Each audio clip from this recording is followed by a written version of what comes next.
NEET study YouTube channel में आपका स्वागत है। इस वीडियो में हम लोग FIGP सेमेस्टर 1 जियोग्राफी मेजर का VVI MCQ देखेंगे।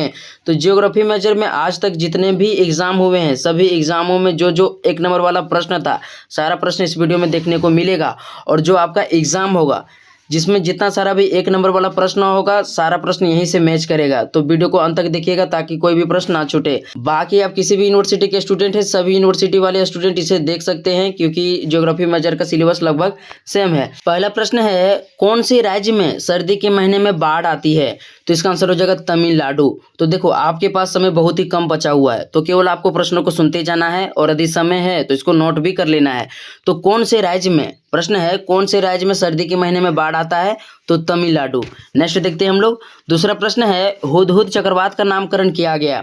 हुदहुद चक्रवात का नामकरण किया गया तो इसका आंसर हो जाएगा ओमान। 2014 में उत्तरी हिंद महासागर में आज तक का सबसे बड़ा चक्रवात आया था जिसका नामकरण हुदहुद पक्षी के नाम पर ओमान के द्वारा किया गया था। तो यहाँ पर इसका आंसर हो जाएगा ओमान। देखो यहाँ पर भले ये ऑप्शन दिया हुआ है लेकिन आपके एग्जाम में ऑप्शन नहीं रहेगा, सीधा प्रश्न पूछा जाएगा जिसका उत्तर आपको एक लाइन या एक वर्ड में देना होगा। ठीक है, तो यहाँ पर इसका आंसर हो जाएगा ओमान। नेक्स्ट प्रश्न को हम लोग देखते हैं। तीसरा प्रश्न है भूकंप की तीव्रता मापने के लिए कौन से यंत्र का उपयोग किया जाता है? तो इसका आंसर हो जाएगा रिक्टर स्केल। क्या हो जाएगा? Richter scale. भूकंप से रिलेटेड मैं यहाँ 2 से 3 पॉइंट बता देता हूँ, उसको ध्यान में रखना है, इसी से प्रश्न आपका एक बनेगा। पहला, भूकंप का अध्ययन सिस्मोलॉजी कहलाता है। दूसरा, भूकंप का मापन सिस्मोग्राफ कहलाता है। और तीसरा, भूकंप की तीव्रता का मापन रिक्टर स्केल कहलाता है। तो इन तीनों बातों को आपको ध्यान में रखना है। भूकंप का अध्ययन सिस्मोलॉजी कहलाता है जो सिस्मोमीटर में मापता है। भूकंप का मापन यानी भूकंप किस प्रकार से मापा जाता है तो सिस्मोग्राफ से मापा जाता है। और तीसरा, यदि भूकंप की तीव्रता पूछा जाए यानी कि भूकंप की स्पीड किससे मापा जाता है तो रिक्टर स्केल से। ठीक है, इन तीनों बातों को आपको ध्यान में रखना है, इससे एक प्रश्न आपका बनेगा। नेक्स्ट हम लोग देखते हैं। तो देखो यहाँ भूकंप से रिलेटेड एक और प्रश्न दिया हुआ है, इस तरह से भी आपके एग्जाम में प्रश्न आ सकता है। प्रश्न है भूकंप का पता कैसे लगाया जाता है या भूकंप मापी यंत्र क्या कहलाता है? तो इसका आंसर हो जाएगा सिस्मोग्राफ। और यदि पूछा जाए कि भूकंप की तीव्रता का पता किससे लगाया जाता है तो उसका आंसर होगा रिक्टर स्केल। ध्यान में रखिएगा यदि तीव्रता रहेगा, ठीक है, तीव्रता रहेगा तो वहाँ पर आपको लिखना है रिक्टर स्केल। और यदि क्वेश्चन में तीव्रता नहीं रहेगा तो वहाँ लिखना आपको सिस्मोग्राफ। ठीक है, नेक्स्ट देखते हैं हम लोग। पांचवा प्रश्न है सबसे तीव्र गति वाली भूकंपीय तरंगे कौन सी है? सबसे तीव्र गति वाली भूकंपीय तरंगे कौन सी है? तो पी तरंगे यानी प्राइमरी जो वेव्स होती है, प्राथमिक तरंगे होती है, सबसे तीव्र गति वाली होती है। नेक्स्ट देखते हैं। छठा प्रश्न है किस देश में भूकंप से उत्पन्न विनाशकारी तरंगों को सुनामी कहा जाता है? तो इसका आंसर हो जाएगा जापान। किस देश में भूकंप से उत्पन्न विनाशकारी तरंगों को सुनामी कहा जाता है? तो जापान। नेक्स्ट देखते हैं। सातवां प्रश्न है धरातल पर वह बिंदु जहां सर्वप्रथम भूकंप अनुभव किया जाता है तो इसका आंसर हो जाएगा अधिकेंद्र। इसे इंग्लिश में एपिसेंटर कहते हैं। धरातल पर वह बिंदु जहां सर्वप्रथम भूकंप का अनुभव किया जाता है अधिकेंद्र कहलाता है। ठीक है, नेक्स्ट देखते हैं हम लोग। आठवां प्रश्न है 2005 में किस देश में भूकंप आया था? तो इसका आंसर हो जाएगा भारत। ठीक है, नेक्स्ट देखते हैं हम लोग। नौवां प्रश्न है भूकंप किस तरह का प्राकृतिक आपदा है? तो इसका आंसर हो जाएगा भूगर्भिक। तो देखो भूकंप से रिलेटेड जितना भी प्रश्न बताया हूं मैंने एक ना एक प्रश्न एकदम पक्का भिड़ेगा, तो कोई भी प्रश्न को नहीं छोड़ना है। ठीक है, तो यहाँ पर इसका आंसर क्या हो जाएगा? भूकंप किस तरह की प्राकृतिक आपदा है? भूगर्भिक है, यानी भूमि के अंदर से रिलेटेड है। नेक्स्ट देखते हैं हम लोग। नेक्स्ट प्रश्न है दक्षिण भारत में भूस्खलन प्रभावित प्रमुख क्षेत्र है तो इसका आंसर हो जाएगा पश्चिमी घाट। एक बात आपको यहाँ ध्यान रखना है, यह हो गया हमारा उत्तरी भारत और यह हो गया हमारा दक्षिणी भारत। ठीक है, तो उत्तरी भारत में सबसे अधिक भूस्खलन हिमालय पर्वतीय क्षेत्र में आता है, हिमालय तटीय क्षेत्र में आता है। वहीं दक्षिण भारत में सबसे अधिक भूस्खलन, दक्षिण भारत में सबसे अधिक भूस्खलन, ठीक है, पश्चिमी तट में देखने को मिलता है। जो यह इलाका हो गया यह हो गया पश्चिमी तट। ठीक है, तो इसी पश्चिमी घाट में ज़्यादा भूस्खलन देखने को मिलता है। ठीक है, तो इसको आप ध्यान में रखना है। दक्षिण भारत में पश्चिमी तट में या पश्चिमी घाट में सबसे अधिक भूस्खलन देखने को मिलता है। वहीं उत्तरी भारत में, ठीक है, हिमालय तटीय क्षेत्र जो हो गया वहाँ भूस्खलन ज़्यादा देखने को मिलता है। नेक्स्ट देख लेते हैं हम लोग। 11 नंबर का प्रश्न है भूवैज्ञानिक समय मापने की सबसे बड़ी इकाई क्या है? तो इसका आंसर हो जाएगा महाकल्प, ईयोन। भूवैज्ञानिक समय मापने की सबसे बड़ी इकाई क्या है? ईयोन या महाकल्प। ठीक है, नेक्स्ट देखते हैं हम लोग। 12 नंबर का प्रश्न है मत्स्य युग किसे कहा जाता है? मत्स्य युग किसे कहा जाता है? तो इसका आंसर हो जाएगा डेवोनियन काल को। क्या हो जाएगा? डेवोनियन काल को। ठीक है, नेक्स्ट देखते हैं हम लोग। 13 नंबर का प्रश्न है विशाल सरीसृप डायनासोर का विकास किस युग में हुआ? तो इसका आंसर हो जाएगा जुरासिक। विशाल सरीसृप डायनासोर का विकास किस युग में हुआ? जुरासिक। नेक्स्ट देखते हैं हम लोग। नेक्स्ट प्रश्न है पृथ्वी पर जीवन निम्नलिखित में से लगभग कितने वर्ष पहले आरंभ हुआ? तो इसका आंसर हो जाएगा 3 अरब 80 करोड़ वर्ष पहले, या आप इस तरह से भी लिख सकते हैं 3.8 अरब वर्ष पहले। इन दोनों में से आपको एक लिखना है। ठीक है, तो नेक्स्ट प्रश्न हम लोग देखते हैं। 15 नंबर का प्रश्न है कोयला युग किसे कहा जाता है? तो इसका आंसर हो जाएगा कार्बोनिफेरस युग को। कोयला युग किसे कहा जाता है? कार्बोनिफेरस युग को। नेक्स्ट देखते हैं हम लोग। 16 नंबर का प्रश्न है आइसोस्टेसी भू संतुलन शब्द का सर्वप्रथम प्रयोग किसने किया था?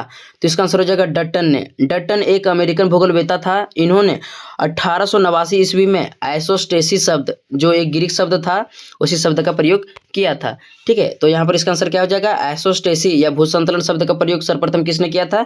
तो डटन ने। ठीक है, नेक्स्ट देखते हैं हम लोग। 17 नंबर का प्रश्न है रिफ्ट घाटी किसका परिणाम है? तो इसका आंसर हो जाएगा भ्रंशन का या भ्रंश का। रिफ्ट घाटी किसका परिणाम है? तो भ्रंश का। नेक्स्ट देखते हैं। 18 नंबर का प्रश्न है अपनाती किसका परिणाम है? अपनाती किसका परिणाम है? तो इसका आंसर हो जाएगा वलन का। एक भी प्रश्न को आपको नहीं छोड़ना है, इन्हीं सभी में एक ना एक तो प्रश्न एकदम पक्का एकदम टच करेगा। ठीक है, इससे बाहर एकदम प्रश्न नहीं पूछा जाएगा। नेक्स्ट देखते हैं, अगला है वलन का विकास होता है। वलन का विकास होता है, तो इसका आंसर हो जाएगा संपीड़नात्मक बलों से। नेक्स्ट देखते हैं हम लोग।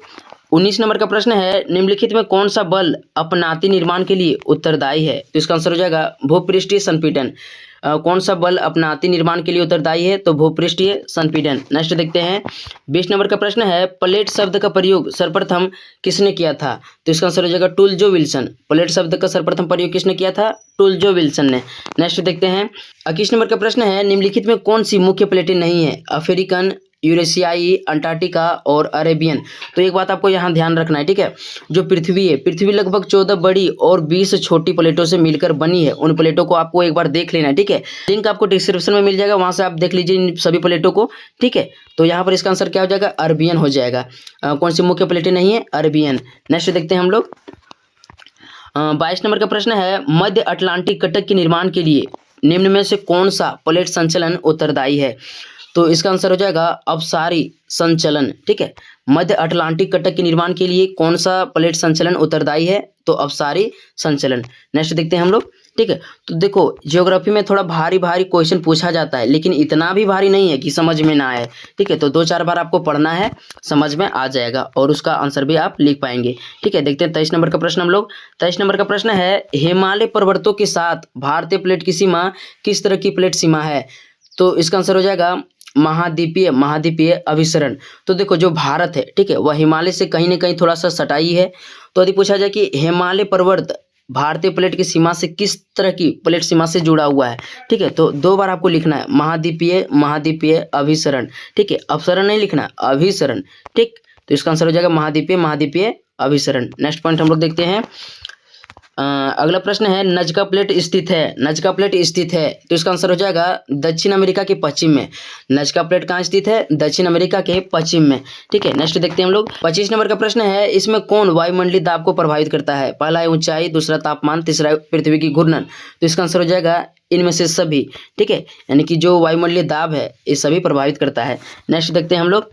26 नंबर का प्रश्न है वायुमंडल की सबसे निचली परत कौन सी है? तो इसका आंसर हो जाएगा क्षोभ मंडल। वायुमंडल की सबसे निचली परत कौन सी है? क्षोभ मंडल। इसकी ऊंचाई ध्रुवों की ओर 8 किलोमीटर होती है, जबकि विषुवत रेखा की ओर जाते जाते इसकी ऊंचाई 18 किलोमीटर तक हो जाती है। ठीक है, तो वायुमंडल की सबसे निचली परत कौन सी है? क्षोभ मंडल। इसको ध्यान में रखिएगा। नेक्स्ट देखते हैं। 27 नंबर का प्रश्न है किस मंडल में ओजोन परत पाई जाती है? तो इसका आंसर हो जाएगा समताप मंडल। वही ओजोन परत जो सूर्य से आने वाली पराबैंगनी किरणों से हमारी रक्षा करती है। ठीक है, तो ओजोन परत कहाँ पाई जाती है? तो समताप मंडल में। यही मंडल में हवाई जहाज उड़ती है। ठीक है, समताप मंडल की ऊंचाई लगभग 50 किलोमीटर तक होती है। इसको ध्यान में रखना है। किस मंडल में ओजोन परत पाई जाती है? समताप मंडल में। इसी मंडल में हवाई जहाज उड़ती है। नेक्स्ट देखते हैं। 28 नंबर का प्रश्न है मध्य मंडल की अधिकतम ऊंचाई कितनी है? तो 80 किलोमीटर। 80 किलोमीटर। मध्य मंडल की ऊंचाई लगभग कितनी है? 80 किलोमीटर। तो देखो ये सभी प्रश्न प्रीवियस ईयर क्वेश्चन पेपर में पूछा गया था। ठीक है, तो कोई भी प्रश्न को नहीं छोड़ना है, एकदम 1 नंबर आपका पक्का जाने वाला है। ठीक है, नेक्स्ट देखते हैं हम लोग, सैटेलाइट या उपग्रह किस मंडल में पाई जाती है? सैटेलाइट या उपग्रह किस मंडल में पाई जाती है? तो इसका आंसर हो जाएगा आयन मंडल। देखो, सैटेलाइट या उपग्रह का मतलब है हम और आज जो आप एक दूसरे से जुड़े हैं। ठीक है, मोबाइल के माध्यम से, इंटरनेट के माध्यम से पूरी दुनिया जुड़ा हुआ है। ठीक है, तो वह किस मंडल में पाया जाता है? तो आयन मंडल में। इसी मंडल में जो भी कृत्रिम उपग्रह होते हैं या सैटेलाइट होते हैं, ठीक है, यहाँ पर स्थित होते हैं। इसकी ऊंचाई लगभग 80 से 400 किलोमीटर तक होती है। नेक्स्ट देखते हैं, हाइड्रोजन और हीलियम किस मंडल में पाई जाती है? तो इसका आंसर हो जाएगा वायुमंडल। हाइड्रोजन और हीलियम किस मंडल में पाई जाती है? तो वायुमंडल। यही सबसे उचला मंडल होता है, यानी आखिरी मंडल होता है। ठीक है, इसकी ऊंचाई लगभग 640 किलोमीटर तक होता है। नेक्स्ट देखते हैं, वायुदाब को मापा जाता है? तो इसका आंसर हो जाएगा बैरोमीटर। यह बहुत VVI है, इसको लिख लीजिएगा, एकदम पक्का यही वाला भिड़ने वाला है। ठीक है, वायुदाब को मापा जाता है तो बैरोमीटर से। नेक्स्ट देखते हैं हम लोग, अगला है, स्पेन व फ्रांस में बहने वाली ठंडी स्थानीय पवन का नाम क्या है? तो इसका आंसर हो जाएगा मिस्ट्रल। क्या हो जाएगा? मिस्ट्रल। ठीक है, स्पेन व फ्रांस में बहने वाली ठंडी स्थानीय पवन का क्या नाम है? तो मिस्ट्रल। नेक्स्ट देखते हैं हम लोग, 33 नंबर का प्रश्न है, समुद्र की औसत लवणता है? तो इसका आंसर हो जाएगा 35%। समुद्र की औसत लवणता कितना है? 35%। ठीक है, नेक्स्ट देखते हैं हम लोग, 34 नंबर का प्रश्न है, समुद्री तरंगों को प्रभावित करने वाले कारकों को पहचानिए। ठीक है, पहला है तापमान, दूसरा है वर्षण, तीसरा है आर्द्रता। तो ये सभी कारक समुद्री तरंगों को प्रभावित करते हैं। ठीक है, तो इसका आंसर हो जाएगा ऑल ऑफ दीज। ठीक, यानी कि ये सभी। नेक्स्ट देखते हैं हम लोग, नेक्स्ट प्रश्न है, भूकंप क्या है? तो यदि आपके एग्जाम में 1 नंबर में प्रश्न में आता है कि भूकंप क्या है, तो इसको आप अपने से आसानी से लिख लीजिएगा। बाकी मैं फिर से बता देता हूँ, पृथ्वी की ऊपरी परत में ज्ञात और अज्ञात कारणों से होने वाला कंपन ही भूकंप कहलाता है। इस प्रकार से आपको एक वर्ड में या एक सेंटेंस में दे देना है। ठीक है, नेक्स्ट प्रश्न क्या है, भूकंप का उद्गम केंद्र? भूकंप का उद्गम केंद्र क्या कहलाता है? तो इसका आंसर हो जाएगा फोकस। क्या कहलाता है? फोकस कहलाता है। ठीक है, यही भूकंप का उद्गम केंद्र होता है। तो इन सभी प्रश्नों को पढ़ लीजिए। आशा करते हैं वीडियो अच्छा लगा होगा। बाकी सभी जितने भी लॉन्ग आंसर टाइप क्वेश्चन है, ठीक है, प्ले लिस्ट में मिल जाएगा। सभी भी इंपॉर्टेंट प्रश्न का प्ले लिस्ट इस चैनल में मौजूद है, जाकर उसको देख लीजिए। उसका प्ले लिस्ट का लिंक जो है डिस्क्रिप्शन में भी मिल जाएगा। ठीक है, बाकी व्हाट्सअप चैनल भी है। ठीक है, व्हाट्सअप ग्रुप भी, वहाँ जाकर जुड़ जाइए। इसका PDF मैं वहाँ भेज दूंगा आपको। ठीक है, तो मिलते हैं नेक्स्ट वीडियो में, तब तक के लिए धन्यवाद।